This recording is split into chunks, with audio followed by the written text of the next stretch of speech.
du Congo. Et cette jungle abrite une biodiversité extraordinaire. Seulement voilà, Jamy, ce joyau est aujourd'hui menacé. Ce sont finalement 353 millions d'arbres qui ont rejoint les sols éthiopiens.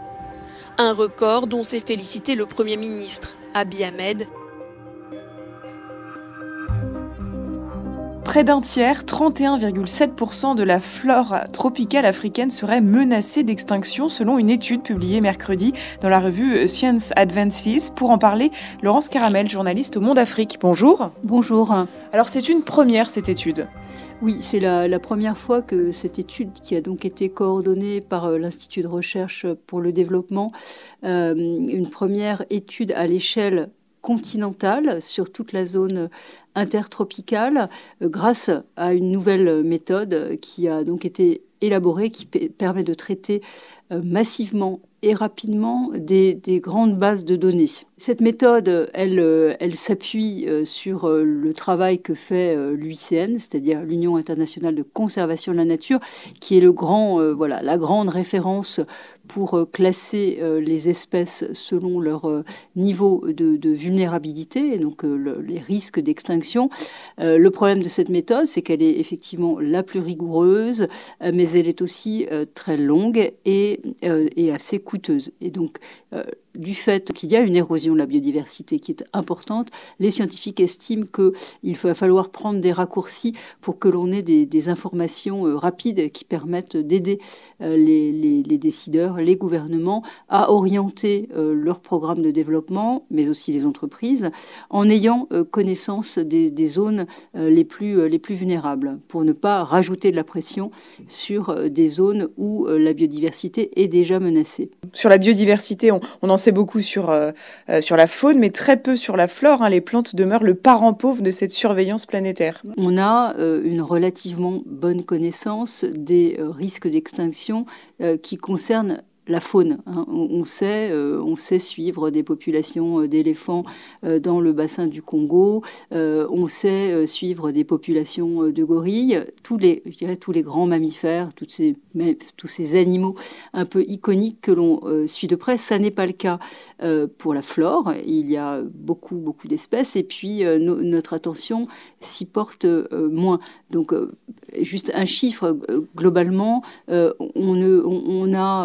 l'UICN, pour le coup, n'est en mesure d'évaluer que 8% de la flore mondiale, alors que sur les populations de grands vertébrés, on atteint des chiffres parfois de 80%, 90%. Alors cette nouvelle méthode, elle est basée sur donc cette méthode qui appelle des évaluations préliminaires, parce que bien sûr, elles doivent être dans un deuxième temps validées par l'UICN, consiste à superposer deux types de cartes. Des cartes qui, à la fois, donnent des indications sur la répartition des espèces de plantes, et deuxièmement, des cartes qui donnent des indications sur les activités, sur l'utilisation des sols, des terres. Bien sûr, lorsque les espèces se trouvent dans des parcs protégées, elles vont être moins soumises à des risques d'extinction, d'exploitation. À l'inverse, lorsqu'elles se trouvent dans des zones qui sont gagnées par l'urbanisation ou par des activités minières, eh bien, le risque d'extinction est plus élevé. C'est bien cela donc l'étude cartographie à l'échelle de toute la zone intertropicale. Quelles sont les régions où la pression sur la biodiversité est la plus forte ? Alors, l'étude identifie 4 régions où les pressions sont beaucoup plus fortes. Toute l'Afrique de l'Ouest, donc du golfe de Guinée jusqu'au Sénégal, où on a une large bande qui correspond aussi à une zone de forte urbanisation et de forte densité donc de population, mais également les hauts plateaux éthiopiens et une partie, le sud de la République démocratique du Congo, où il y a à la fois effectivement de la population importante et où ça coïncide avec des zones d'exploitation minière. Est-ce qu'il y a des pays où on n'a aucune donnée disponible pour travailler, pour savoir où on en est ?